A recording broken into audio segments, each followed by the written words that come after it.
বাংলাদেশে আর বাংলাদেশের বাইরে পৃথিবীর বিভিন্ন প্রান্তে যেখান থেকে চ্যানেলে দেখছেন আপনাদের সকলকে সাদর আমন্ত্রণ তৃতীয় মাত্রা দেখবার জন্য। সাম্প্রতিক নানা বিষয় নিয়ে আলোচনার জন্য আমার সঙ্গে স্টুডিওতে রয়েছেন আমার বাবা আছেন বাংলাদেশ জাতীয়তাবাদী দল বিএনপি দলীয় সাবেক সংসদ সদস্য রশিদুজ্জামান মিল্লাত, এবং আমার ডানে রয়েছেন বাংলাদেশের কমিউনিস্ট পার্টি সিপিবি সাধারণ সম্পাদক রুহিন হোসেন প্রিন্স। স্বাগত আপনাদের দুজনকে তৃতীয় মাত্রায়। ডিসেম্বর মাস এবং 53-54 বছর বাংলাদেশ পার করলো, কিন্তু আজকে আমরা অনেকের কাছ থেকেই শুনতে পাই যে এই বিগত বছরগুলোতে বাংলাদেশে আসলে কোনো অর্জন হয়নি, বাংলাদেশে কেউ কিছু করেনি, না আওয়ামী লীগ, না বিএনপি, না অন্য পার্টিগুলো, না রাজনীতিবিদরা ব্যর্থ, এবং একটা নতুন বাংলাদেশ, নতুন স্বাধীনতা, নতুন যাত্রা, নতুন স্বপ্ন, সব কিছু আমূল পাল্টে ফেলা হবে এবং সব কিছু যা কিছু অতীতে ছিল সব ছুঁড়ে ফেলে দেওয়া হবে। এই বয়ানগুলো শোনা যাচ্ছে বিভিন্ন মহল থেকে, এবং যারা বলছেন তারা মোটামুটিভাবে সমাজে, রাষ্ট্রে এই মুহূর্তে অত্যন্ত গুরুত্বপূর্ণ। তো মিস্টার রশিদুজ্জামান মিল্লাত, আপনার কাছ থেকে শুনতে চাই যে একজন রাজনীতিক হিসেবে আপনি কি মনে করেন। মিস্টার রুহিন হোসেন প্রিন্স পরে বলবেন। ধন্যবাদ আপনাকে। সে সঙ্গে আমি ধন্যবাদ জানাই আমাদের এই সম্প্রতি আমি 19শে ডিসেম্বরে একটি জনসভা করলাম। সেখানে আমার এলাকার সমস্ত লোকজন স্বতঃস্ফূর্তভাবে সেখানে জমায়েত হয়ে এটা বিশাল আকারের তারা উচ্ছ্বাস, প্রতিবাদ এবং সংস্কার, নতুন বাংলাদেশ এগুলি দেখার জন্য একটা আবেদন জানালেন, এরকম মনে হলো আর কি। আর আপনার প্রথম যে প্রশ্নটা সেটা হলো যে বাংলাদেশের অগ্রগতি কিছুই হয়নি, কেউ করতে পারেনি, এটা আমি বিশ্বাস করি না। সব ক্ষেত্রেই কিছু না কিছু অগ্রগতি হয়েছে। শহীদ রাষ্ট্রপতি জিয়াউর রহমানের থেকে শুরু করে যে আমাদের ধারাবাহিক যে উন্নয়ন সেগুলি অবশ্যই হয়েছে। তো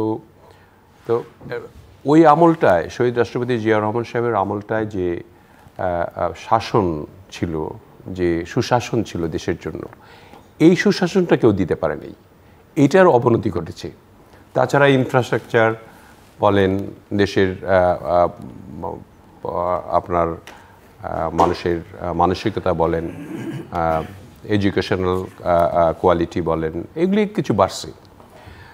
তো নষ্ট করেছে। আমি সাম্প্রতিককালের যে ঘটনা, যে আওয়ামী লীগ এই যে দীর্ঘ 15 বছর একসঙ্গে থেকে যে অঘটনটা ঘটালেন সর্বক্ষেত্রে, রাজনৈতিক ক্ষেত্রে, আপনার মানবিক ক্ষেত্রে, আপনার রাষ্ট্রীয় ক্ষেত্রে, সমস্ত জায়গায় যে এমন একটি অবস্থা সৃষ্টি করেছিলেন যে রিয়েল ফেসিবাদ যাকে বলে আর কি। তো এটার থেকেই আমরা 5ই আগস্টের পরে আমরা যে ইয়েটা পেলাম, স্বাধীনতাটা পেলাম, সেই স্বাধীনতার যে সুফল যেটা আমরা পাওয়ার কথা, সেগুলি কিন্তু মানুষ আশা করছে যে একটি নির্বাচনের মাধ্যমে, ভোটের মাধ্যমে একটা নির্বাচিত সরকার যদি আসে তাদের মাধ্যমে পাওয়ার জন্য। কিন্তু দুর্ভাগ্যবশত এটার আমরা বুঝতে পারছি না যে কখন কিভাবে এটা হবে। সংস্কারের জন্য তো আমরাই প্রস্তাব দিয়েছিলাম এবং সংস্কারের কিছু কিছু কমিটি হয়েছে, এবং সেই সংস্কারগুলি কবে নাগাদ শেষ হবে এটা আমরা বুঝতে পারতেছি না। আপনারা জানেন যে 5ই আগস্ট পরবর্তী বিএনপির ভারপ্রাপ্ত চেয়ারম্যান দলের নেতাকর্মীদের প্রতি দিক নির্দেশমূলক অনেক বক্তব্য দিয়েছেন, এবং করণীয় কী, বাঞ্ছনীয় কী, নিষেধ কী, এবং আমাদের পালনীয় সংক্রান্ত করা বার্তা কী, এগুলি সব কিন্তু দিয়েছেন, সুস্পষ্ট ভাষায় তিনি বলেছেন। তো এবং বলেছেন যে কোনো আমাদের বিরুদ্ধেও যদি কোনো অভিযোগ থাকে, সেই অভিযোগগুলি পাওয়া মাত্র যাতে করে তাদের শাস্তিমূলক ব্যবস্থা গ্রহণ করা হয়, যাতে করে আমাদের দল এবং জনগণের সঙ্গে থাকে, জনগণের সাথে থাকে, এই সমস্ত অনেক কিছু বলেছেন। কিন্তু উনি বলেছেন সেটাকে প্রতিপালন করছেন সারা দেশে? প্রতিপালিত আমি বলবো না যে 100% হচ্ছে, প্রতিপালনের জন্য আমরা অনেকেই চেষ্টা করছি, কিন্তু আপনারা জানেন যে 17 বছরে যে অত্যাচার, অনাচার, অবিচার, নির্বিচারে হত্যা, গুম, খুন, রাহাজানি এবং বিশেষ করে মানুষের মৌলিক অধিকার যেভাবে খর্ব করা হয়েছে, তাতে করে এটাকে সামলানো একটু কষ্টকর ব্যাপার। এটা তো রাজনৈতিক যারা নেতৃবৃন্দ আছেন তারা ছাড়া বা রাজনীতিবিদ ছাড়া যারা রাষ্ট্র নিয়ে চিন্তা করেন তারা কিন্তু অতটা বুঝতে পারবেন না। রাষ্ট্র চিন্তা এক কথা আর রাষ্ট্র পরিচালনা আরেকটি কথা। এখনকার যে সরকার রয়েছে তারা রাষ্ট্রের জন্য ভালো চিন্তা করছেন, কিন্তু রাষ্ট্র পরিচালনা কিভাবে করতে হবে সেগুলি নিয়ে তাদের অনেক ঘাটতি রয়েছে আমি মনে করি। এবং সেই ঘাটতির কারণে কিন্তু এই যে আমরা বিধিনিষেধগুলি পেলাম, আমরা বললাম যেখানে অত্যাচার, অনাচার হচ্ছে বা বিগত দিনে যেগুলি হচ্ছে সেগুলির রিপিট যাতে না হয়, বারবার করে ভারপ্রাপ্ত চেয়ারম্যান বললেন। তারপরে যে আপনার এই যে কিছু কিছু ক্ষেত্রে আপনারা অনেক ধরনের কমপ্লেন শুনতে পান, সেই কমপ্লেনগুলি অ্যাড্রেস করার জন্য তো আমরা তো করতে পারবো না, এটা করতে হবে সরকারকে। সরকারের দায়িত্ববোধ নিয়ে সরকারের প্রশাসন রয়েছে, সরকারের সব কিছু রয়েছে, আমাদের থেকে তো উন্মুক্ত করে দেওয়া হয়েছে যে আপনারা আমাদেরকে অন্যায় করলে তাদেরকে ধরেন, তাদেরকে আইনের আওতায় আনেন, তাদের সুষ্ঠু বিচার করেন, অথবা এটাকে আইন শৃঙ্খলা পরিস্থিতির নিয়ন্ত্রণে আনার জন্য যা যা করার দরকার সেগুলো আপনারা করেন। সেই সুস্পষ্ট বার্তা কিন্তু আমরা আমাদের নেতার কাছ থেকে পেয়েছি এবং সেটা সরকারকে জানানো হয়েছে। তো কাজে আমরা কিন্তু ইন এ সেন্স আমরা হোল হার্টেডলি এই সরকারকে সহযোগিতা করছি, সাহায্য করছি এবং আমরা সমর্থন দিচ্ছি। কিন্তু তারপরেও তারা যে পারছে না এবং কেন পারছে না এই জিনিসটা তাদেরকে চিন্তা করা উচিত এবং সেই সঙ্গে চিন্তা করে খুব তাড়াতাড়ি একটা নির্বাচনের ব্যবস্থা করা উচিত। কারণ নির্বাচন দিলে আমার কেন জানি মনে হয় যে রুট লেভেল পর্যন্ত আমাদের যে কিন্তু আপনি বলছেন বটে, কিন্তু আপনাদের দল বা অন্যান্য রাজনৈতিক দলগুলোর পক্ষ থেকে ঠিক নির্বাচনের ব্যাপারে সেই অর্থে কোনো জোরালো দাবি কিন্তু এখন পর্যন্ত হচ্ছে না। কখনো এক পা এগুচ্ছেন, কখনো দু পা পিছিয়ে যাচ্ছেন, কখনো দু পা এগুচ্ছেন, এক পা পিছিয়ে। আপনি জানেন যে দলের মধ্যে তো মানে কোথায় যেন একটা লক্ষ্য করা যাচ্ছে যে দ্বিধা কাজ করছে। বৃহৎ দল হিসাবে এখন আপনারা জানেন যে বাংলাদেশ জাতীয়তাবাদী দল এবং হয়তো অন্যান্য দলগুলি, আমরা যুগপৎ আন্দোলনের মাধ্যমে অনেক দল কিন্তু আমাদের সঙ্গে আছে, কিন্তু কিছু কিছু দল তো আমাদের বাইরেও আছে, জামাত আছে, অন্যান্য আরও কিছু দল আছে। তারা হয়তো চায় যে একটু দিন শেষে কিছু যদি আমাদের গেইন হয়, টাইম কনজিউম করলে পরে সেই কারণে হয়তো তারা কিছু বলছে না এবং তারা জানে যে এখন ইলেকশন করলে 2/3 মেজরিটির উপরে হয়তো 280টা সিট পেয়ে যাবে বিএনপি, সেটা চাচ্ছে না। আমরা বলেছি যে এটা একটা স্পষ্টভাবে বলা হয়েছে অনেক আগেই, 31 দফার মাধ্যমেও বলা হয়েছে যে রাষ্ট্র সংস্কার কীভাবে হবে এবং রাজনীতিটা আপনার এভাবেই করা হবে যে সরকার গঠন হলেও আপনাদের একটা কথা ছিল যে আপনারা জাতীয় সরকার করবেন, আন্দোলনে যারা ছিল সবাইকে নিয়ে, সেই কথাই বলছি আমি যে আমাদের কথা এটাই ছিল যে আমরা কিন্তু সবাইকে নিয়ে আমরা রাষ্ট্র গঠনটা করব। সো এখানে কিন্তু অনেকেই যেভাবে চিন্তা করছেন এটা করাটা ঠিক না, যেহেতু অলরেডি ইট ইস এ কমিটমেন্ট যে রাষ্ট্রটা আমরা সবাই মিলে একত্রে চালাবো। যেহেতু ফেসিবাদের এগেনস্টে আমরা সবাই এখন যারা আছি, আমাদের সঙ্গে যারা আছে, আমাদের বাইরে যারা আছে, সবাই কিন্তু ফেসিবাদের বিরুদ্ধে। সেই কারণে আমরা মানে তাদেরও চিন্তা করা উচিত যে যেহেতু রাষ্ট্র পরিচালনাটা আমরা একসঙ্গে করতে চেয়েছি, সেই কারণে তাদের কিন্তু আমাদের সমর্থন দেওয়া উচিত এবং রাজনীতির ক্ষেত্রে তাদের এগিয়ে আসা উচিত, এই সরকারকে আরও সহযোগিতা করে তাড়াতাড়ি নির্বাচনটা দিয়ে একটা করা উচিত। মিস্টার প্রিন্স এই জায়গায় বলবেন, কিন্তু আমি একটা প্রশ্ন আপনার কাছে রেখে যাই যে আমরা যেহেতু গণতান্ত্রিক ব্যবস্থায় প্রত্যাবর্তন করতে চাই এবং একটা শক্তিশালী গণতন্ত্র দেখতে চাই আমরা বাংলাদেশে এবং স্থায়ী গণতান্ত্রিক ব্যবস্থা বাংলাদেশে দেখতে চাই, সেই জায়গায় আপনারা সবাইকে নিয়ে জাতীয় সরকার করবেন, অপোজিশন কে হবে? মানে অপোজিশন তো একটা শক্তিশালী বিরোধী পক্ষ যদি রাজনীতিতে না থাকে, যে কোনো সরকার, যে কোনো ভালো সরকারও স্বৈরতান্ত্রিক হয়ে উঠতে তার খুব বেশি সময় অনেক ক্ষেত্রেই লাগে না। তো এই জায়গাটায় আমি একটু আপনার কাছে একটা প্রশ্ন থাকলো, আপনি চিন্তা করতে থাকুন। মিস্টার রুহিন হোসেন প্রিন্স, মূল প্রশ্নে। ধন্যবাদ আপনাকে। আমি বিএনপি নেতাকে ধন্যবাদ জানাচ্ছি, যারা শুনছেন তাদেরকে শুভেচ্ছা জানাচ্ছি। আমার মনে হয় আপনি যে প্রশ্নটার অবতারণা এখানে করেছেন সূচনায়, এটা আমাদের রাজনৈতিক অঙ্গনের জন্য গুরুত্বপূর্ণ এবং আমাদের পুরো দেশকে অগ্রসর করার ক্ষেত্রে একটা গুরুত্বপূর্ণ বিষয় বলে আমি ব্যক্তিগতভাবে মনে করি। তো সেটা কেন কথাটা বললাম, যে আমরা এবার একটা অভূতপূর্ব মানুষের অংশগ্রহণে একটা গণ অভ্যুত্থান সংগঠিত করলাম।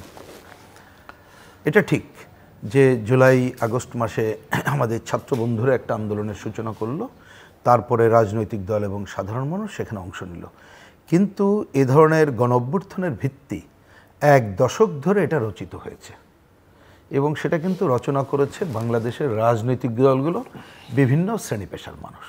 এটা মনে রাখা দরকার। তা সুতরাং এইটার উপরে দাঁড়িয়ে যে অন্তর্বর্তীকালীন সরকার গঠন করা হলো, তাদের কাছে জনগণের আকাঙ্ক্ষা অন্য যে কোনো সময়ের তুলনায় অনেক বেশি। তো এখন সেই আকাঙ্ক্ষার বাস্তবায়নটা যদি যথাযথ না হয় এবং আকাঙ্ক্ষার বাস্তবায়নের পথে যদি কতকগুলো ভুল তথ্য উপস্থাপন, ভুল রাজনৈতিক অভিধা সামনে নিয়ে আসা হয় বা রাজনীতিকে হেয় করার অভিধা সামনে নিয়ে আসা হয়, তা আমার বিবেচনায় এইটা পুরো অগ্রগতিকে বাধাগ্রস্ত করবে। তো সেই জায়গায় আমার মনে হয় জিনিসটাকে সহজকে কেন জটিল করা হলো, এই যে নতুন স্বাধীনতার কথা বলে, নতুন স্বপ্নের কথা বলে, যে রাজনীতিবিদরা 53 বছরে কিছু করে নাই এবং কারোর কারোর পক্ষ থেকে রাজনৈতিক দলগুলোর মধ্যে ফ্যাসিস্ট প্রবণতা আছে এবং আরও এ ধরনের কথা, এটা বলেই তো তারা পুরো যে অগ্রযাত্রার ক্ষেত্রে সংকট তৈরি করলো বলেই আমার বিবেচনা। তো এখন আপনি ধরেন, আমি এইখানে যদি শেষ দিকের কথা বলি, যে এইবারের তো গণ অভ্যুত্থানের একটা বড় আকাঙ্ক্ষা ছিল যে দীর্ঘদিন ধরে যে গণতন্ত্রকে নির্বাসনে পাঠানো হয়েছিল, এবং এটা মনে আছে যে আমাদের বিগত দিনের সরকার সে একটা তত্ত্ব আমাদেরকে গেলানোর চেষ্টা করছিল, যে সেটা হচ্ছে কি, যে উন্নয়ন চাইলে ক্ষমতাসীন দলের ধারাবাহিকতা রক্ষা করতে হবে। এই ধারাবাহিকতা রক্ষার জন্য মানে ডিফ্যাক্টো যে কোনোভাবে ক্ষমতায় থাকতে হবে। শেখ হাসিনার সরকার, হ্যাঁ, ওগুলো তো আছেই। মানে আমি যে ওই তত্ত্ব গেলানোর কিন্তু চেষ্টা করেছিল, কিন্তু এটা কে না জানে। হ্যাঁ, এই সময় তো যদি বলেন দুর্নীতি অবাধ হয়েছে, কিন্তু আবার অবাধ অবকাঠামো নির্মাণ সহ নানা ঘটনা ঘটেছে, কথা তো সত্য। তাহলে মানুষ যদি ওইটাকে গিলতো, গণতন্ত্রকে নাকচ করে দিয়ে, তাহলে কি এই ঘটনা ঘটতো না? তাইলে আমাদের বাঙালি শুধু না, বিশ্ব মানুষের চরিত্রের মধ্যে তার গণতন্ত্রের আকাঙ্ক্ষা, কথা বলার স্বাধীনতা, ভয়বিহীনভাবে কথা বলা, ভোটের অধিকারটা তো একটা ন্যায্য জিনিস। তো এইটা যদি বাধাগ্রস্ত না করতো, তাহলে কিন্তু এত দ্রুত এ ধরনের একটা ঘটনা ঘটতো কিনা সেটা কিন্তু কেউ নিশ্চিত করে বলতে পারে না। তাহলে আপনার আকাঙ্ক্ষাটা হচ্ছে আপনার সেই গণতন্ত্র সুপ্রতিষ্ঠিত করতে হবে, একদিনে হবে তা আমরা মনে করি না। তাহলে এটা একটা জিনিস। আর একটা এবার ভালোভাবে এসেছে, সেটা হচ্ছে কি, এটা বৈষম্য মুক্তির আকাঙ্ক্ষা। তার মধ্য দিয়ে যে ঘুষ, দুর্নীতি, লুটপাট, তার বিরোধিতা করেই যা সম্পদ সেটার একটা সুষম বন্টনের ধারা আমরা যেতে পারি কিনা, এটাই। তাহলে এই আকাঙ্ক্ষাকে ধরেই আমাকে তো অগ্রসর দিকে যাওয়া দরকার। আচ্ছা, এবার এটা করতে গেলে আপনি কি ইতিহাসকে বাদ দিয়ে যাবেন? তাহলে তো এটা খুবই ভুল পথ। আমরা এই যে ধারাবাহিকতায় 24-এ যে গণ অভ্যুত্থান সংগঠিত করলাম, তাই এই যে যদি বলি আমরা আমাদের পূর্বপুরুষকে বাদ দিয়ে তো ইতিহাস হতে পারে না। তাহলে সেই ব্রিটিশ বিরোধী আন্দোলন আপনি দেখেন, এই যে শ্রমিক আন্দোলন নিয়ে আমাকে সেদিন একজন খুবই চিন্তক মানুষ তিনি এসে বলছেন যে ভাই, এই যে বোম্বের আন্দোলন, শ্রমিক আন্দোলন 1800 শতকে যেটা প্রধান বলা হয়, বাংলাদেশের হিস্ট্রি দেখলে দেখা যায় 1700 শতকের আপনার ওই সিপাহী বিদ্রোহের পরেই এই অঞ্চলে কিন্তু এ ধরনের সংগ্রাম হয়েছিল এবং সেই সময় শহীদের জীবন দিয়েছিল। তার মানে বাঙালির ইতিহাস এত সমৃদ্ধ ইতিহাস। আমি পূর্বের কথা বাদ দিলাম, ব্রিটিশ বিরোধী সংগ্রাম। পাকিস্তান প্রতিষ্ঠিত হওয়ার পরপরই সেই 48 সালেই যে উর্দুকে রাষ্ট্রভাষা বাংলা করার বিরুদ্ধেই যারা রুখে দাঁড়ালো, তারপরে আপনি যদি বলেন সেই 52-এর ভাষা আন্দোলন, 54, 58-র সরকার বিরোধী আন্দোলন, 62, 66, 69, 71 তো বটেই। রাজনীতিকে বাদ দিয়ে কি হয়েছে? নিশ্চয়ই রাজনৈতিক দলগুলো তারা জনগণকে সাথে নিয়ে গণ অভ্যুত্থান সংগঠিত করেছে, কিন্তু শেষ মুহূর্তে মূল দৃষ্টিভঙ্গি যেহেতু তাদের কাছে থাকে, তারা জনগণের আকাঙ্ক্ষার প্রতিফলন করেই কিন্তু কাজটা করেছে। তা সেই ধারাবাহিকতাকে কেউ যদি অস্বীকার করে এবং কেউ যদি আজকে এখানে প্রশ্নবিদ্ধ করতে চায়, তাহলে তো আমাদেরকে পাল্টা প্রশ্ন করতে হয় যে আপনারা কি নতুন করে নতুন বিরাজনীতিকরণের ধারাকে সামনে আনতে চান? আমরা তো পাল্টা প্রশ্ন করতে হয়, আপনি কি ডিফ্যাক্টো আমাদের হাজার বছরের অন্যতম অর্জন যে একটা ঔপনিবেশিক শাসন থেকে মুক্ত হয়ে আমরা একটা স্বাধীন দেশ গঠন করলাম, 30 লক্ষ মানুষ রক্ত দিলে, এবং সে দীর্ঘ ধারাবাহিকতা, হঠাৎ করে 9 মাসের সংগ্রাম না। সে কি নাকচ করতে চান? নো, এটা নাকচ করলে এই যে 24-এর গণ অভ্যুত্থানের আকাঙ্ক্ষাও নাকচ হয়ে যায়, কিন্তু মনে রাখতে হবে। সুতরাং ওইটা একেবারেই আমার বিবেচনায় অগ্রহণযোগ্য। আমি এখনও এইটার যারা বলেছেন তাদেরকে নিয়ে কথা বলতে চাই না। আমরা আশা করব তারা যেহেতু অন্তর্বর্তীকালীন সরকার, তারা তাদের অন্তরের কথাটা অন্ততপক্ষে আমাদেরকে বুঝাবে, এবং সেই অন্তরের কথা হতে হবে যে এই যে মানুষের আকাঙ্ক্ষা এবং গণ অভ্যুত্থানের আকাঙ্ক্ষা ধারণ করে রাজনৈতিক দলগুলো সাথে যে সমস্ত ছাত্র ভাইয়েরা ছিল, তারা বিভিন্ন শ্রেণী পেশার মানুষ, তাদেরকে সাথে নিয়েই তারা দায়িত্বটা পালন করবে। এবং আমি এই কথাটা পরিষ্কার করে বলতে চাই, দেখুন একটা তো কথা আছে যে যথাসময়ের কাজ যদি যথাসময়ে না করা যায় তাহলে কিন্তু আপনি অন্য সময় কাজ করতে পারবেন না। শুধু তাই না, এমন এমন সংকট তৈরি হতে পারবে যেটা আপনি সামাল দিতে পারবেন না। তাহলে এই কথাগুলো না বলে অন্তর্বর্তীকালীন সরকার, তার সামনে একটা বড় প্রশ্ন, এই যে ডিসেম্বর মাস এখনও শেষ হয়নি, এটা তো বিজয়ের মাস, মুক্তিযুদ্ধের বিজয়ের মাস। এই বিজয়ের মাসের সাথে অন্য মাসের তুলনীয় না, কোনোটার সাথে, এটা মনে হয় কোনোটার সাথে কোনোটা তুলনা। 52-এর ভাষা আন্দোলন একটা, মুক্তিযুদ্ধ একটা, 24-এর গণ অভ্যুত্থান একটা। সুতরাং কেউ যদি কোনো কাউন্টার পোজ করেন তাতে কি হবে জানেন? বরঞ্চ যেটাকে আমরা এখন যে আকাঙ্ক্ষাকে ধরে সামনে এগোতে চাই সেটাকে কিন্তু প্রশ্নবিদ্ধ করা হবে, এবং তাতে আলটিমেটলি ওই যে গণতন্ত্রের আকাঙ্ক্ষা, বৈষম্য মুক্তের আকাঙ্ক্ষা, সেটা কিন্তু বাধাগ্রস্ত হবে। আর এই বাধাগ্রস্ত হলে আপনি 3টা দিকে খেয়াল রাখেন। এইবার যে হাজার হাজার মানুষ তার জীবন উৎসর্গ করল, সেটাও কিন্তু প্রশ্নবিদ্ধ হয়ে থাকবে। যে হাজার হাজার আহত, অতীত দিনে কোনো আমরা কল্পনা করতে পারি 20-25 হাজার আহত, এবং এখনও যাদের আহাজারি শুনছি আমরা, সেটাও কিন্তু প্রশ্নবিদ্ধ হয়ে থাকবে। আর একটা বড় জিনিস প্রশ্নবিদ্ধ হয়ে থাকবে, মনে রাখতে হবে এইবারের আন্দোলনে এই যে একেবারে শিশু থেকে শুরু করে বৃদ্ধ, যখন ছেলেমেয়েরা আন্দোলন করলো বাবা মাকে নিয়ে গেছে, আবার বাবা মাও তো ছেলে মেয়েকে নিয়ে অংশগ্রহণ করেছে, এবং অধিকাংশ তো শ্রমিকরা যারা জীবন দিল। আপনি হিসাব করে দেখলে তাদের ছাত্রর থেকে শ্রমিক বেশি, এবং ছাত্রদের মধ্যে যদি আপনি দেখেন তাহলে আপনি কিন্তু প্রাইভেট ইউনিভার্সিটি, সাধারণ স্কুল কলেজ বাচ্চা, তাদের সংখ্যা বেশি। ঢাকা বিশ্ববিদ্যালয়, জাহাঙ্গীরনগর বিশ্ববিদ্যালয় কিন্তু খুঁজে পাবেন না ভাই, আপনি কিন্তু এলিট শ্রমিক খুঁজে পাবেন না, এলিট মধ্যবিত্ত এলিট জিনিস খুঁজে পাবেন না। কারণ শেষে এই আন্দোলনে প্রথম দিকে তারা ভূমিকা রাখলেও শেষ দিকে এসে আপনি 2, 3, 4, 5 মূল স্ট্রাইকিং ফোর্স এবং যে লক্ষ মানুষের জমায়েত, শ্রমজীবী মানুষ বেশি। সুতরাং আপনি যদি অংশগ্রহণ এবং তাদের স্বার্থের বিবেচনা করেন, তাদেরটা আগে করতে হবে। তো সেইগুলো প্রশ্নবিদ্ধ হবে আপনি যদি পুরো ধারাবাহিকতাকে প্রশ্নবিদ্ধ করেন, এর থেকে উত্তরণ ঘটানো যাবে না। সুতরাং আমরা প্রত্যাশা করব এই জায়গাতে ফিরে এসে যার যার ভূমিকা এটা ইতিহাসের উপরে ছেড়ে দেওয়াই উচিত, এবং যারা দায়িত্ব যখন পাবে তখন দায়িত্বশীল ভূমিকা পালন। ধরুন এইখানে আমি বসে আছি, উনি বসে আছেন, উনি বিএনপির নেতা, নিশ্চয়ই বিএনপির পক্ষে দায়িত্বশীল আচরণ করবে। আমি কমিউনিস্ট পার্টি করি, আমি কমিউনিস্ট পার্টির পক্ষে দায়িত্বশীল আচরণ করব। আপনি উপস্থাপকের দায়িত্বশীল আচরণ করবেন। সেইটা যদি না হয় তাহলে ধরুন এই যে আজকে যে আমরা টকশোটা করছি, এটাও তো কি যথাযথভাবে সম্পন্ন হবে না। সুতরাং ওরাও যারা আছে তাদেরকে এই কথাটা মনে রেখেই আমি আমাদের যে দায়িত্ব অন্তর্বর্তীকালীন সরকারের উপরে পড়েছে সেই ধারায় তারা আগাবেন, এটাই আমার দিক থেকে মূল প্রত্যাশা। আপনার কাছে প্রশ্ন রেখে যাচ্ছি আমি যে মিস্টার মিল্লাত নির্বাচন সংস্কারের কথা বলছেন, সংস্কার না নির্বাচন, এই বিতর্ক আছে। কমিউনিস্ট পার্টি এখন আসলে কি চাইছে? এবং আরেকটা বিএনপি যেটা তারা বলছে যে তারা আন্দোলনে যারা ছিল তাদের নিয়ে একটা জাতীয় সরকার গঠন করবে, এটা তাদের অঙ্গীকার, 31 দফার মতো সেটা আছে। সেই জায়গায় কমিউনিস্ট পার্টির অবস্থান কি? এবং আমরা বিএনপিকে দেখছি যে বিভিন্ন রাজনৈতিক দলের সঙ্গে তারা ক্রমাগত বেশ গত 2 বছর 2.5 বছর ধরেই তো সংলাপ চালিয়ে যাচ্ছে, কথাবার্তা বলছে, আইডিয়া এক্সচেঞ্জ করছে, সবাইকে একটা প্ল্যাটফর্মে আনবার চেষ্টা করছে। কমিউনিস্ট পার্টি কি চিন্তা করছে? এবং কমিউনিস্ট পার্টির কনসার্ন যেটা বিএনপি কেন্দ্রিক ছিল, একটা প্রধান কনসার্ন, সেটা এখন অনেকখানি দূরীভূত হয়েছে একটা জায়গায়। আমি উল্লেখ করলাম না, প্রয়োজন হলে ভবিষ্যতে উল্লেখ করবো যে সেই কনসার্নটা কি। আপনি নিশ্চয়ই বুঝতে পারছেন। মিস্টার রশিদুজ্জামান মিল্লাত উনি বলছিলেন, আপনি শুনছিলেন, বলবার কিছু থাকলে বলবেন। আর আপনার কাছে আমার একটা প্রশ্ন ছিল যে অবস্থা যা, তাতে মনে হচ্ছে যে একচেটিয়া, আপনি 270-80 বলছিলেন যে অনেকে মনে করে, কিন্তু আমার প্রশ্ন হচ্ছে যে গণতন্ত্রের জন্য তো আসলে বিরোধী দল দরকার এবং একটা শক্তিশালী বিরোধী পক্ষ থাকা দরকার। তো বিএনপি কিছু ভাবছে কিনা, আপনারা কিছু ভাবছেন কিনা?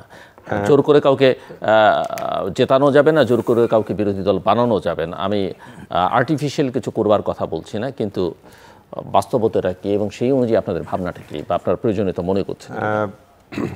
আপনার দেখেন, বিষয়টা হলো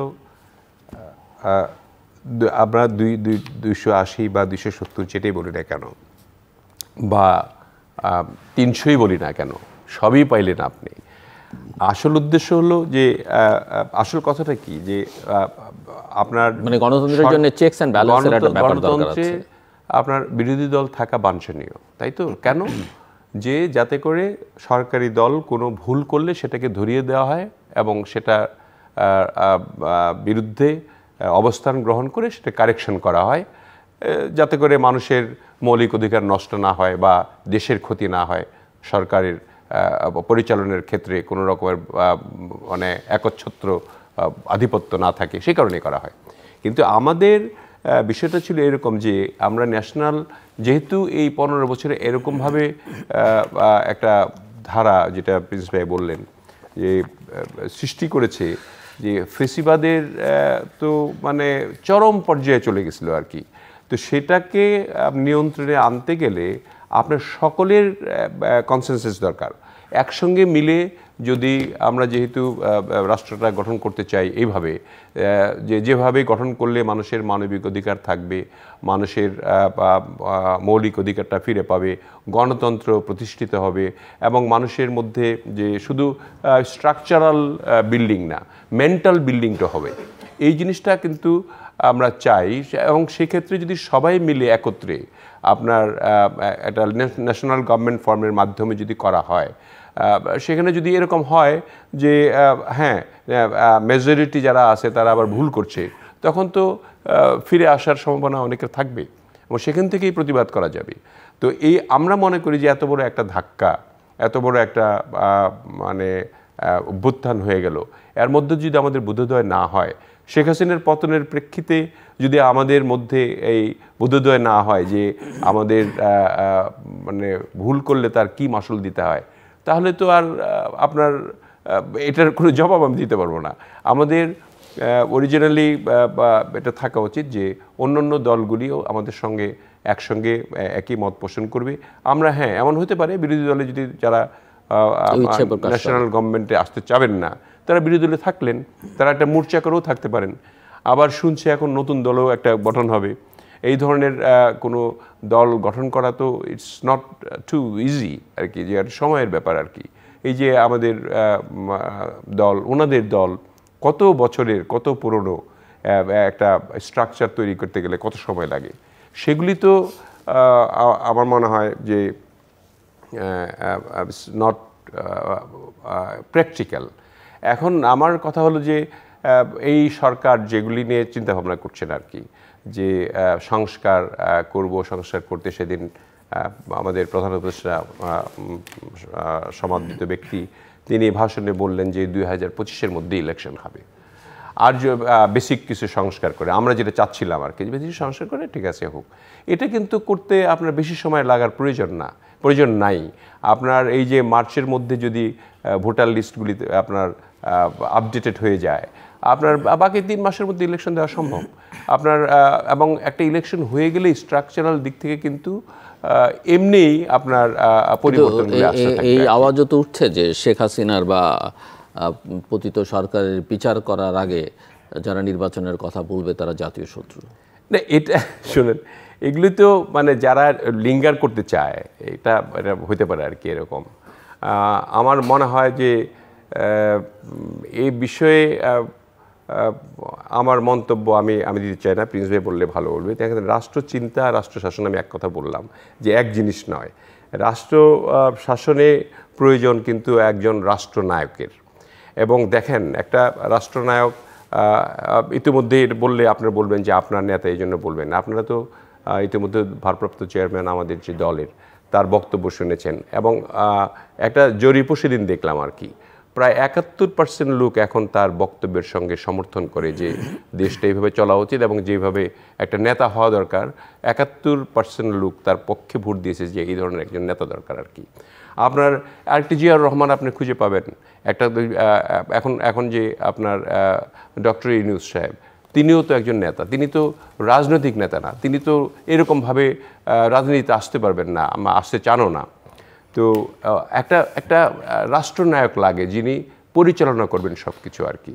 তো সেক্ষেত্রে আমার মনে হয় যে আমাদের যে রাষ্ট্রনায়কোচিত যে ভূমিকা বর্তমান ভারপ্রাপ্ত চেয়ারম্যান রাখছেন, এবং আমরা যারা ভুল করছি তাদের পানিশমেন্ট হোক, আমিও চাই। আমরা আমাদের তৃণমূল পর্যায়ে যারা কিছু কিছু দখলবাজি বলেন, এই লুটতরাজ বলেন, এরকম কথাবার্তা যে বলা হয় আর কি, সেগুলো অতটা বেশি কিন্তু নয়, কিন্তু বলা হচ্ছে অনেক বেশি আর কি। তো এটা বলা হচ্ছে কেন, হয়তো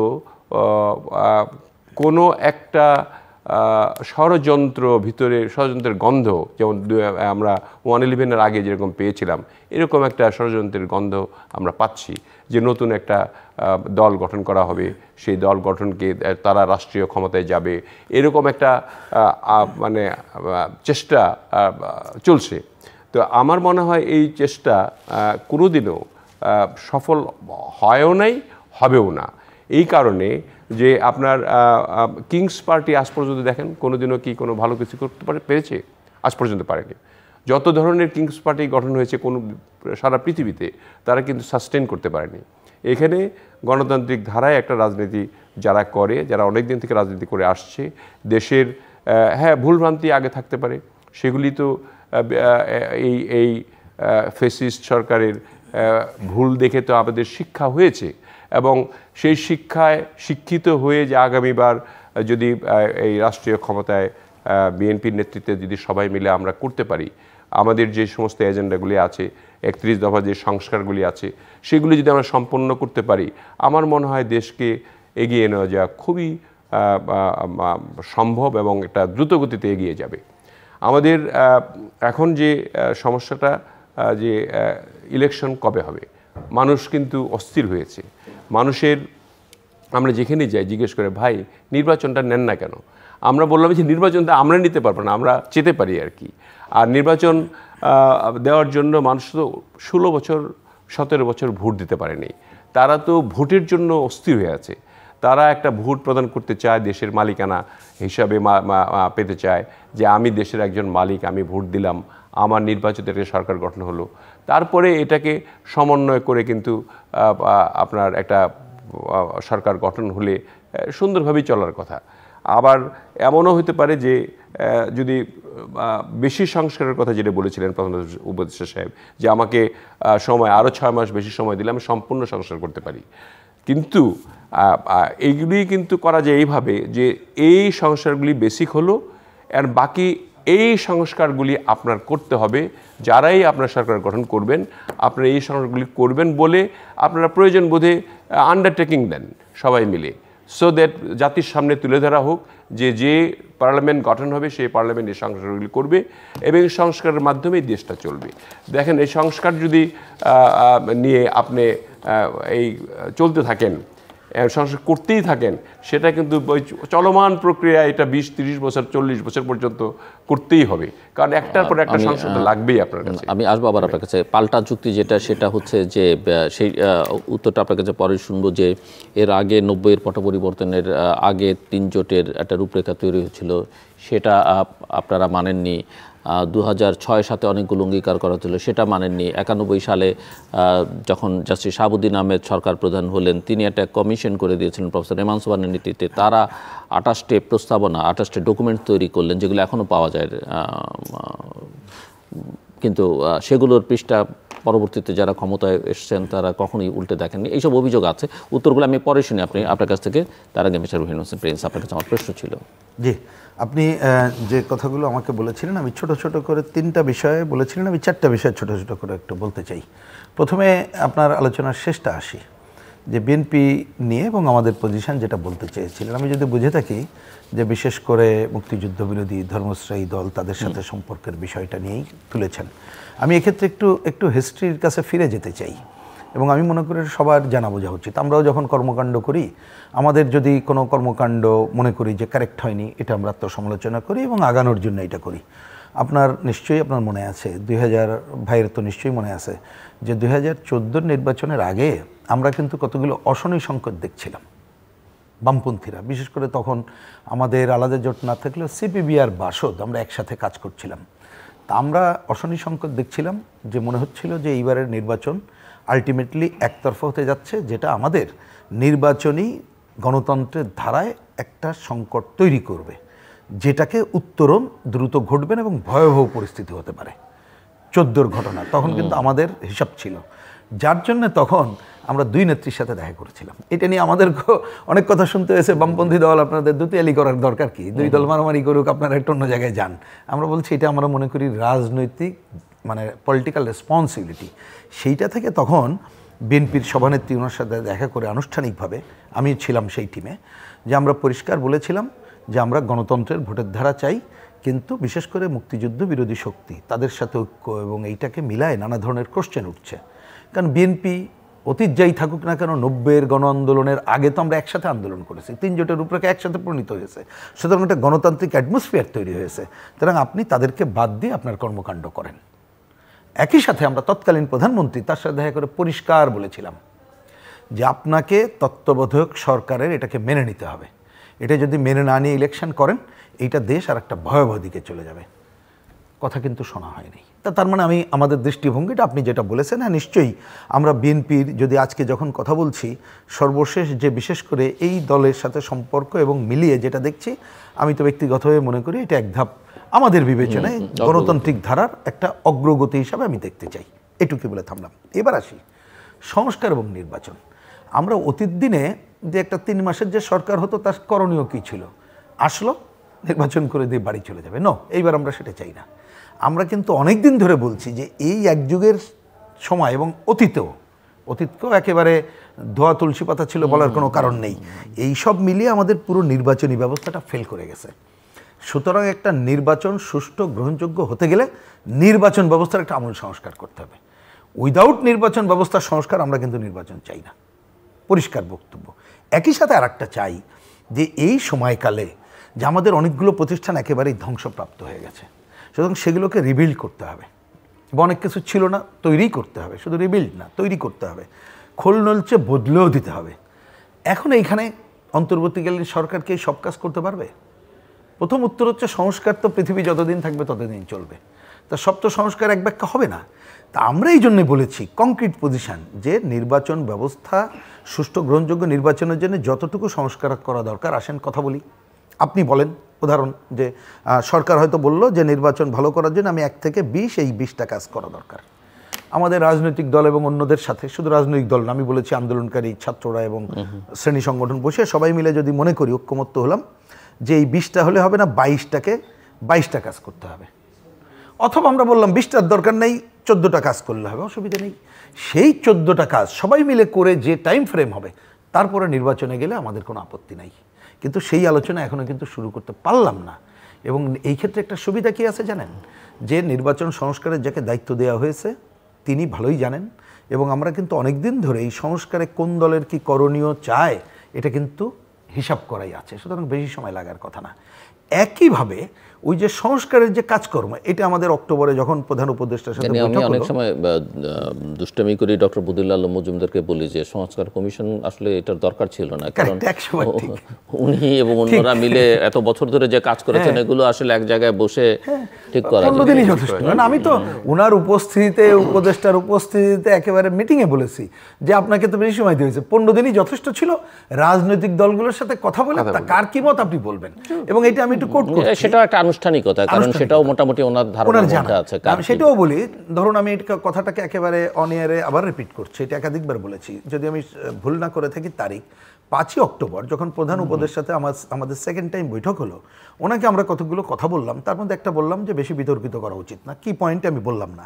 তখন উনি একটা কথা বললেন, গ্রহণ করেছি, আমি আশা করি সেই জায়গা থেকে উনি বললেন যে আচ্ছা যে যা বলে বলতে দেন। ধরুন উনি বললেন যে আমার কাছে যখন এটা আসবে আমি আলোচনা করে যদি বুঝি 100টা আসছে, রাজনৈতিক দলগুলো 15টা পয়েন্টে একমত হয়েছে, আমি 15টা গ্রহণ করব। আর বাকিগুলো আমি দেখবো, যদি বুঝি 5টা পয়েন্টে একটু অল্প শেডের ডিফারেন্স আছে, আমি কথা বলার চেষ্টা করব সবার সাথে, একমত হলে করবো, না এলে করবো না। কারেক্ট, আমি ধন্যবাদ জানাই ইউসুফ সাহেবকে, আমি আশা করি উনি ওই পথে থাকবেন, কারণ এর বেশি করতে গেলে তো হবে না। কারণ একটা সোসাইটি তার বাস্তবতা, তার কালচারাল স্ট্যান্ডার্ড, মানুষকে অংশগ্রহণ বিবেচনা করে করতে হয়। সুতরাং আমি মনে করি নির্বাচনের ওই সংস্কার করে নির্বাচন দেওয়া দরকার।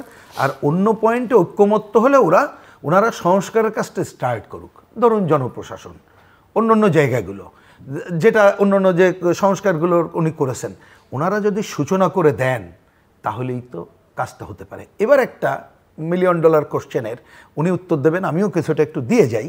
সেটা হচ্ছে কি, যে বড় অভিযোগ, এই অভিযোগ অভিযোগের কথা বলি, জাতীয় সরকার 30 সেকেন্ডে শেষ করব। অভিযোগকে অস্বীকার করার কোনো কারণ নেই যে অতীত দিনে যারা ক্ষমতায় ছিল, হ্যাঁ আমরা ছিলাম না, এই জন্য আমরা বলতে পারি আমরা তো দায়ী না, কিন্তু সত্য তো করে নাই। কিন্তু আমি ব্যক্তিগতভাবে মনে করি অতীতের সময় এবারের সময় এক না, এটা মনে রেখেন। কারণ এইবারের যে গণঅভ্যুত্থানের মধ্য দিয়ে যে সরকার গঠিত হলো এবং পরিস্থিতি যা, যদি আমি দ্রুততার সাথে করি, দ্রুততার সাথে না করলে কিন্তু মানুষ ভুলে যাবে এবং এই সরকার আরও বেশি ডিটাচড হয়ে যাবে মানুষ থেকে, এবং মানুষ মনে করবে আগের সরকারই ভালো ছিল। কারণ মানুষের সচেতন স্তর অত ভালো না, তখন কিন্তু সবটা ভুলে যাবে, এটা হজবরলা হয়ে যাবে। তাহলে এইবার যে ক্ষমতায় যাবে, আমরা যদি সব দল ঐক্যমত্য হই, ধরুন এক্স ক্ষমতায় গেল, তাহলে ওয়াই জেড এবং অন্যরা তো যায়নি, তাহলে তারা ঐক্যমত্য হলে তারা প্রেশার ক্রিয়েট করবে। আর আমি যদি নির্বাচন ব্যবস্থা সংস্কারের মধ্যে আমি উদাহরণ দিই, আমি যদি না ভোট করি, আমি যদি রিকল সিস্টেম করতে পারি অন্ততপক্ষে, তাহলে তো 5 বছরের জমিদার তিনি থাকতে পারবেন না। তাহলে আপনি কিন্তু ওই সংস্কারের প্রস্তাবের মধ্য দিয়ে আপনি তাকে জমিদারিত্ব আর দেবেন না, স্থানীয় সরকারকে যদি করতে পারেন। আমি আর বাড়ালাম না। আর যদি এই ছাত্র বন্ধুরা দল করতে চাইলে তো যে কেউ করতে পারে, কিন্তু কথার কথা অন্য যারা আন্দোলনে ছিল তারা যদি অন্ততপক্ষে, যেটা অতীত দিনে ছিল না, তারা যদি ওয়াচডগের ভূমিকা পালন করতে পারে তাহলে তো আরও বেস্ট। এবং আমি মনে করি সচেতন স্তর যতটুকু হয়েছে আগের মতো এককভাবে ওই ধরনের দুর্নীতি, লুটপাট এরকম জায়গায় যদি যায়, জনগণ বেশিক্ষণ তাকে প্রশ্রয় দেবে না। আমি শেষে একটু খালি বলি, আপনি প্রশ্ন করেছিলেন যে বিএনপি অনেকদিন ধরে আমরা যেটা শুনে আসছি, তারা বলছে যে তারা যে সমমনা দলগুলো, যাদেরকে নিয়ে আন্দোলন করেছে, তা সেই অর্থে তো আমরা তো সমমনা না, আমাদের তো বাম জোট পৃথক জোট, আমরা বাম গণতান্ত্রিক। সমমনা শব্দটা যদ্দূর আমার মনে পড়ে, তাদের 31 দফার মধ্যে সমমনা শব্দটা, ওটা বলছি না, যে আন্দোলনের কথা বলছি আমি, আন্দোলনী যেসব সমমনা। এখন আপনারা বলতে পারেন আপনারা আন্দোলন করেছেন কি করেননি, আন্দোলন না, আমরা বলছি যে ওনারা বলেছে না, আমি বলছি যে সমমনা শব্দটি নেই, ওনারা যাদের সাথে আমার মেমোরি যদি বিট্রে না অন্যভাবে করেছে, আমরা তো সেইটা না, আমরা তো বাম জোট আমাদের জায়গা থেকে স্বৈরাচারকে আঘাত করেছি, আমাদের লক্ষ্য সমাজতন্ত্র, সেটাকে সামনে, ওনাদের ভাষায় বাঙালি জাতীয়তাবাদ প্রতিষ্ঠার জন্য। সুতরাং এই ডিফারেন্স আমাদের আছে, বাংলাদেশের জাতীয়তাবাদ, সুতরাং ন্যাচারাল। তো ওনারা ওইটা নিয়ে যেটা করবেন এটা ওনারা করুক, আমরা কোনো সমস্যা দেখছি না। আমরা আমাদের যে ধারায় আছে সেই জায়গায় থাকবো থেকে, বরঞ্চ আমরা মনে করি যে প্রশ্ন আপনি ওনাকে করেছিলেন, সেকেন্ডে উত্তর দেবেন কিনা আমি জানি না, হয়তো অন্য।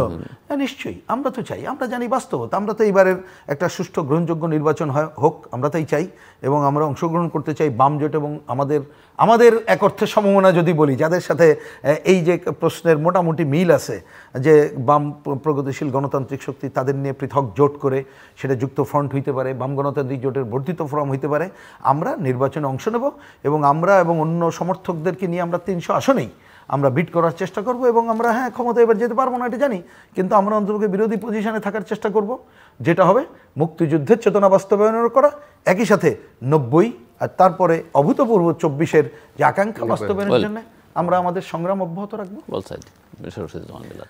আপনি 3 জোটের রূপরেখার কথা বলেছেন, আমি বলেছিলাম যে অনেকগুলো অঙ্গীকার অতীতে করা হয়েছে, কিন্তু কেউ আসলে শেষ পর্যন্ত এগুলি প্রিন্স ভাই ভেরি নাইসলি এক্সপ্লেইন, যে বিগত দিনের মতো কিন্তু আর এটা ঘটবে না। একটা জিনিস হয়নি তাই বলে হবে না, এটা তো হতে পারে না। আমাদের তো মানে বিগত দিনের থেকে তো শিক্ষা নিতে হবে। তো মানুষ কোনোদিন হয় এই জন্য হবেই না, ইতিহাসের শিক্ষা হচ্ছে এই যে ইতিহাস থেকে শিক্ষা নেয় না, হচ্ছে না যে এই সেইং গুলো আছে। হ্যাঁ এই সেইং আছে, কিন্তু এটা যে হবে না, হওয়ার জন্য আপনি চেষ্টা করবেন না, আপনি চেষ্টা না করে আপনি কেমনে বলতে পারেন যে হবে না। এবারের যে আমাদের যে অ্যাটিটিউড, মানুষের তো অ্যাটিটিউডে বোঝা যায় আর কি, যে হ্যাঁ আগের 3 জোটের রূপরেখা বাস্তবায়ন হয়নি, অনেকগুলি আমাদের ইশতেহারের কথা ছিল, সেগুলি আমরা পূরণ করতে পারিনি। আর অনেক ধরনের প্রবলেম যেগুলো ক্রিয়েট হয়েছিল সেগুলি নিয়ে তো আমরা কথা বলেই যাচ্ছি, র্যান্ডমলি বলে যাচ্ছি। এবং তাই আমাদের যে পরবর্তীতে আপনার এগুলি হবে না বা আমরা কারেক্টিভলি চলতে পারবো না, সেটা আপনি এখন কেমনে বলবেন? আপনি তো কালকের কথা আজকে বলতে পারবেন না। আপনার এই যে শেখ হাসিনা যে আগের দিন চিন্তা করে নাই, ইভেন 2 ঘন্টা আগেও চিন্তা করে নাই, আপনার ডাইনিং টেবিলে খাবার লাগানো ছিল, ভাতের নাকি ভাব উঠছিল যে গরম ভাত খাবেন তিনি, সেই ভাতটাও তিনি খেতে পারেন নাই, জানে না তখন কখন কি হবে মানুষের। কাজেই আপনার আগে হয়নি জন্য এখন হবে না, এই কথাটায় আমি বিশ্বাসী নই। আমি মনে করি যে এবারে যে আমাদের অ্যাটিটিউড, অবশ্যই যে কমিটমেন্টগুলি থাকবে, যে সংস্কারগুলির সম্বন্ধে আমরা বলেছি, ইভেন 31 দফা আমরা যে অন্য অন্য দলগুলিকে নিয়ে আমরা করেছি, সেগুলি 31 দফাই আমরা পালন করার চেষ্টা করব, এই সংস্কার করার চেষ্টা করব রাষ্ট্রকে। এবং আপনি যেটা বলেছেন যে সমমনার কথা বলা নাই, সমমনা কথা বলা নাই, সেটাকে রেকটিফাই করা যেতে পারে। এটা কিন্তু ওপেন না, আমি সমমনা কথা বলা নাই, মানে আমি নেগেটিভ অর্থে বলিনি, আমি বলেছি পজিটিভ অর্থে। সেটাকে আমরা প্রিন্স ভাইয়ের সমমনা এখন থাকেন, আমরা আমাদের ওনাদেরকে ইনক্লুড করে নিতে পারবো যে ওনাদের কি কি এটা এই 31 দফা কিন্তু এটাকে এখনও আরেকটু রেকটিফাই করার জন্য উনি কিন্তু প্রত্যেকটি জায়গায় আমরা জেলা এবং বিভাগগুলি সব জায়গায় আমরা বলছি যে যদি কোনো রকম এডিশন ডিডাকশন এগুলি থাকে, এগুলো আপনারা দেন, এগুলি কিন্তু হচ্ছে। এবং দেখেন অন্তর্বর্তীকালীন সরকার যে আছে এখন, এই সরকারটাকে রেটিফিকেশন নিতে হবে না? তাতে তো এই যে উনি বললেন যে একটু আগে যে যদি যত দিন বেশি যাবে, যদি কোনো ঘোলাটে একটা অবস্থান সৃষ্টি হয় যে মানুষ ভুলে যাবে গণ অভ্যুত্থানের কথা, 5ই আগস্টের কথা ভুলে যাবে, আস্তে আস্তে মানুষ মানে ওই যেমন 71, 90 এগুলি ভুলে গিয়ে 5ই আগস্ট হলো, এটাও যদি ভুলে যায় তখন কি হবে? তো মানে তখন তো এই সরকারের যারা আছেন, যারা উপদেষ্টা আছেন, যাদেরকে নিয়োগ দিয়েছেন, তারা সহ তো প্রবলেমে পড়বে। ইভেন কি আমরা যারা মানে রেটিফিকেশন না হলে রাষ্ট্রদ্রোহিতা মামলার মধ্যে পড়ে যাবেন তারা, তাই না? এই সরকারটা তো মানে এখন তো রেটিফাইড সরকার না, এটা রেটিফাই করতে হবে পার্লামেন্টে। তো তাদের তো এই চিন্তাটাও থাকা উচিত যে আমাদের আমরা যে কর্মকাণ্ডগুলি করছি সেগুলোও অবৈধ হয়ে যাবে। এখন যেগুলি করছে কর্মকাণ্ড এবং আপনার নিয়োগ থেকে আরম্ভ করে যে বিভিন্ন ধরনের ধরেন রিটায়ার্ড লোকদের এনে বিভিন্ন জায়গায় বসিয়ে দিয়ে রাষ্ট্রটাকে চালু করার জন্য যে ব্যবস্থাগুলি করতেছে, সেগুলির সবগুলিরই রেটিফিকেশন লাগবে। যদি রেটিফিকেশন না দেন আপনি, সবগুলি অবৈধ হবে, সবগুলি নিয়ে আরেকটা হসপস লাগবে, এই দেশ নিয়ে টানাটানি লেগে যাবে, তখন তো দেশই বাঁচবে না। কাজেই আমি মনে করি যে এই সরকার, প্রিন্স ভাইয়ের সঙ্গে একমত, যে যত দ্রুততম সম্ভব সময়ে তা একটা নির্বাচনের ব্যবস্থা করা উচিত। বদিউল আলম ভাই খুবই এক্সপার্ট একজন লোক এই সম্বন্ধে, ওনার জন্য আসলে 15 দিনই যথেষ্ট ছিল। যাই হোক, 3 মাস সময় পেয়েছেন, নিশ্চয়ই তিনি একটা ভালো একটা 31শে ডিসেম্বরের মধ্যে এই সংস্কারের কপি বোধ জমা দেওয়ার কথা, তাই না? সো আমার মনে হয় যে এই সবাই যদি 31শে ডিসেম্বরের মধ্যে তাদের মানে সুপারিশমালাগুলি দিয়ে দেয়, তখন সরকার এটা বিবেচনা করতে পারে।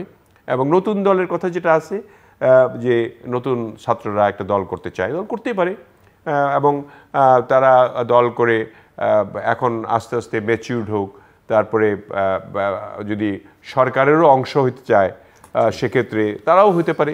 এরকমভাবে একটা ন্যাশনাল কনসেনসাস আসা উচিত আমাদের আর কি। আর ছাত্র জনতার কথা মাঝে মাঝে এটা হয় আর কি, ছাত্ররা বলে যে ছাত্ররা আন্দোলন করে এটাকে করেছে। ছাত্র জনতারা কারা আপনাকে এটা বুঝতে হবে। 17 বছরের জনতা এখানে সকল রাজনৈতিক, আমি আরেকটু সংশোধন করি আপনাকে, ছাত্র বলতেই কাদেরকে ধরা হচ্ছে, কাদেরকে বাদ রাখা হচ্ছে? হ্যাঁ, ছাত্র এখন ছাত্র যেমন উনি যেমন বললেন প্রাইভেট ইউনিভার্সিটির কথা, পাবলিক ইউনিভার্সিটি সবগুলোর কথা, এবং প্রাইভেট ইভেন আপনি মাদ্রাসা বলেন, ইভেন সামরিক বাহিনী পরিচালিত শিক্ষা সবাই অংশগ্রহণ করেছে। এখানে তো ছাত্র মানে যে সমন্বয়ক 18 জন আছেন, আপনার Dhaka university Jahangirnagar university, Chittagong university, এই মিলেই যদি ছাত্র হয়ে থাকে তাহলে এটা ভুল ধারণা। জাহাঙ্গীরনগর রাজশাহী ইউনিভার্সিটি এখন নাই না, তাদের সঙ্গে তাদের ধারণা নাই বলে অনেকে পদত্যাগ করেছে। না, যদি এটা হয় আর কি, তাদের ভুল ধারণা এবং সরকারেও নাই। কারণ এখানে আপনারা চিন্তা করেন যে সমস্ত ছাত্ররা, প্রাইভেট ইউনিভার্সিটির ছাত্ররা, মাদ্রাসার ছাত্ররা, স্কুলের ছাত্ররা, প্রাইমারি স্কুলের ছাত্ররা সকলে মিলেই তো একসঙ্গে করেছে। কাজেই ছাত্র নিয়ে এই কথাটাকে আমি মনে হয় যে একটু অহংকার ভাব যদি চলে আসে আর কি, অহংকার পতনের মূল আমরা জানি সবাই। অহংকার, বিদ্বেষ, হিংসা এগুলি থাকলে পরে কিন্তু আমরা আর এই সরকার এই বাংলাদেশকে যেভাবে বিল্ড করতে চাই আফটার 5th অগাস্ট সেটা কিন্তু করা যাবে না।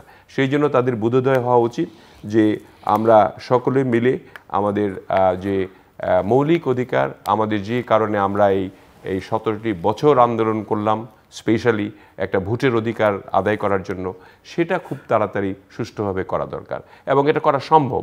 এটা সম্ভব, আপনিও জানেন, প্রিন্স ভাই জানে, আমাদের দেশের অধিকাংশ মানুষই জানে।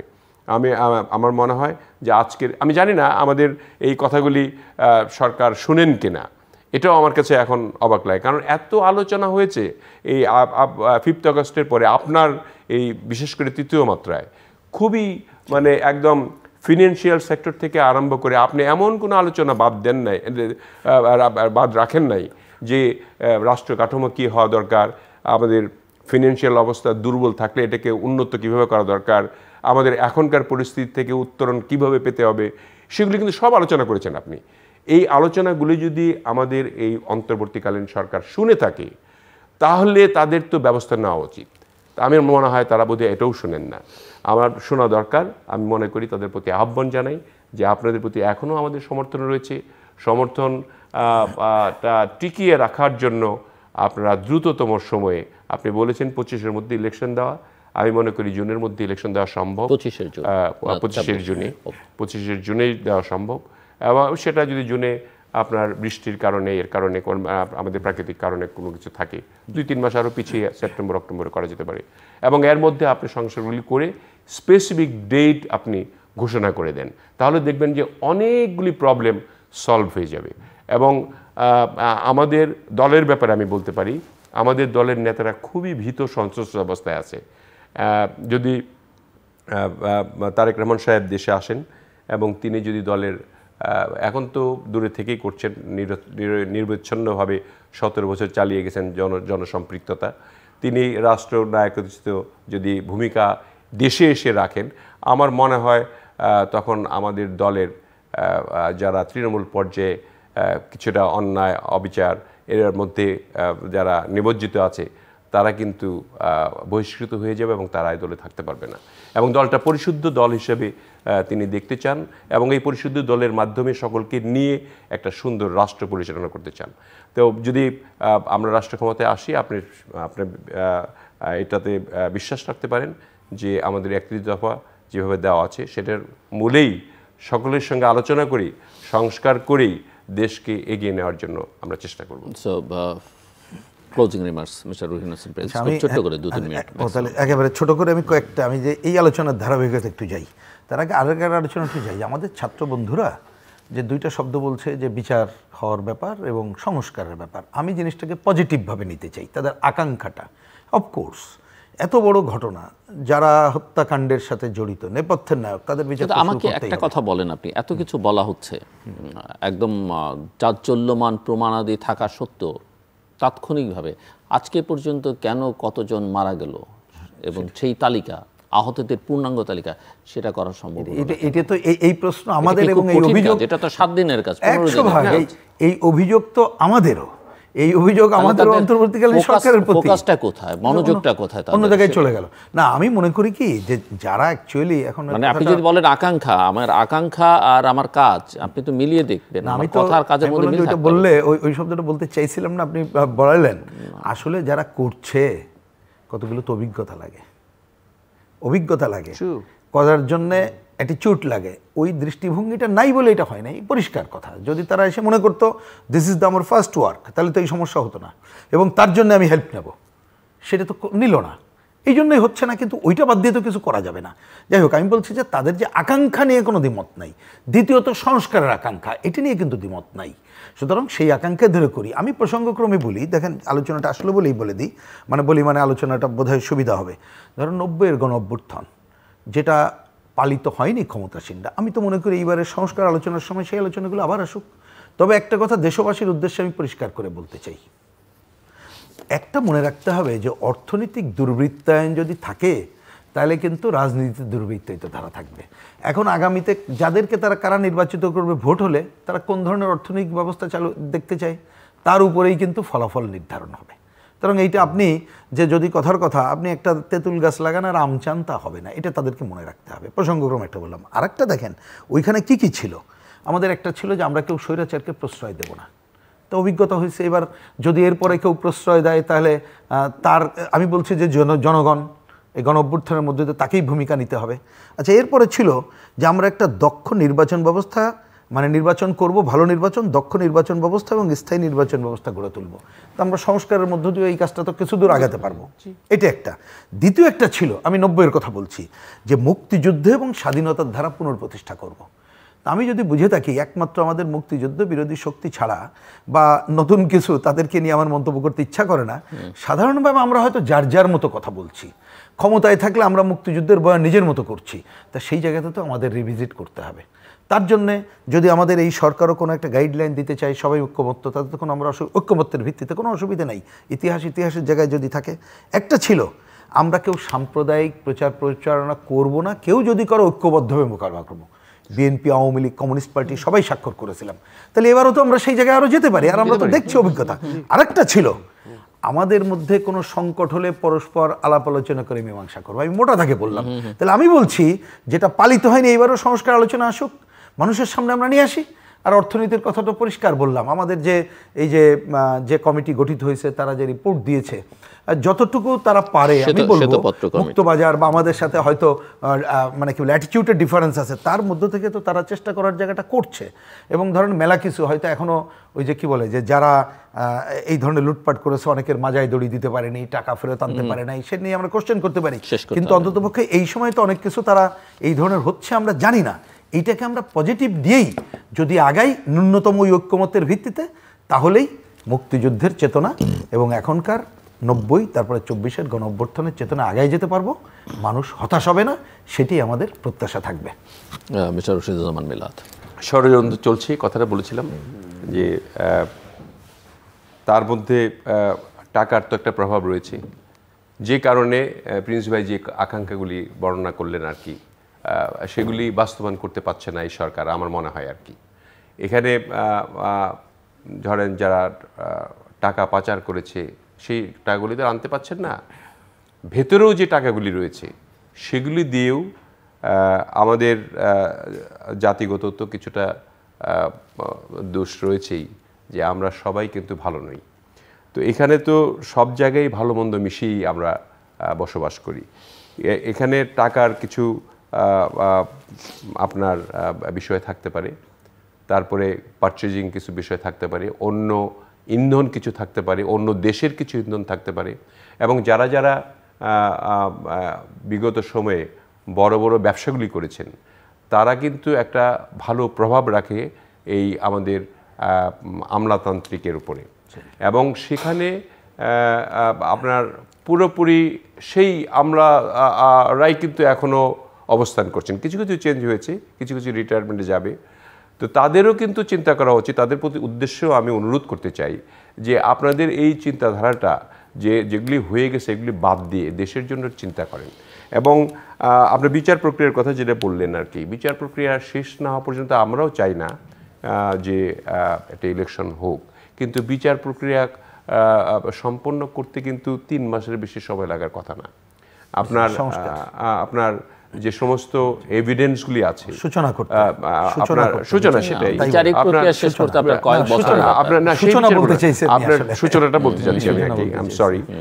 মানে বিচারের শুরু করাটা আর কি, শুরু করাটা করে দিয়ে ছেড়ে দেন আপনি, মানে নেক্সট গভর্নমেন্টের উপরে তারা ধারাবাহিকতা চলবে, আইনগত ব্যবস্থা যেভাবে হবে সেভাবে শেষ হবে। এবং আমার মনে হয় যে এটা সম্ভব 3 মাসের মধ্যেই করা। ধন্যবাদ। দর্শক, অনুষ্ঠানের শেষ প্রান্তে আমরা সামাজিক যোগাযোগ মাধ্যম ফেসবুক, এক্স এবং ইউটিউবে তৃতীয় মাত্রা লাইভ স্ট্রিম হচ্ছে, আপনারা দেখতে পারেন। টেলিভিশনের পর্দায় দেখতে না পারলে যে কোনো সময় যে কোনো বিষয়ে যে কোনো স্থান থেকে যে কোনো কিছু জানতে তৃতীয় মাত্রা সাবস্ক্রাইব করতে পারেন চ্যানেলটি। মিস্টার রহিন হোসেন প্রিন্স এবং মিস্টার রশিদুজ্জামান মিল্লাত, অসংখ্য ধন্যবাদ এই আলোচনা অংশ নেওয়ার জন্য। দর্শক, অনেক বিষয় নিয়ে আলোচনা হচ্ছে, সংস্কার, জাতীয় ঐকমত্য, এগুলো আসলে বাংলাদেশে মোটামুটিভাবে ঠিকঠাক হয়ে আছে। জাস্ট বিষয়গুলোকে এক জায়গায় করা, সবাই বসে এক জায়গায় বসে একটা ঐকমত্য প্রতিষ্ঠা, এগুলো নিয়ে কালক্ষেপণ করে আসলে কারো যদি কোনো অসৎ উদ্দেশ্য চরিতার্থ করবার থাকে সেটা না করাই ভালো, করতে না দেওয়াটা সকলের জন্য কল্যাণকর হবে এবং সবাই এই বিষয়ে সজাগ এবং সতর্ক থাকতে হবে। মূল কথাটা, যে কোনো বিবেচনায় বাংলাদেশের স্থিতিশীলতার জন্য, সেটা রাজনৈতিক, অর্থনৈতিক, সামাজিক এবং নিরাপত্তাজনিত স্থিতিশীলতার জন্য যত দ্রুত এটি অবাধ, সুষ্ঠু, গ্রহণযোগ্য, অংশগ্রহণমূলক, শান্তিপূর্ণ এবং আন্তর্জাতিক মানসম্পন্ন নির্বাচন করা যাবে, ততই দেশের জন্য এবং সবার জন্য কল্যাণকর হবে। এবং সেই নির্বাচন করবার কাজটাই আসলে, বা সেই নির্বাচন করতে গিয়ে যে সংস্কারগুলো করা দরকার, সেটাতেই সবার ফোকাস করা দরকার। আমাদের সঙ্গে থাকবার জন্য অসংখ্য ধন্যবাদ। আপনাদের সবার জন্য শুভকামনা।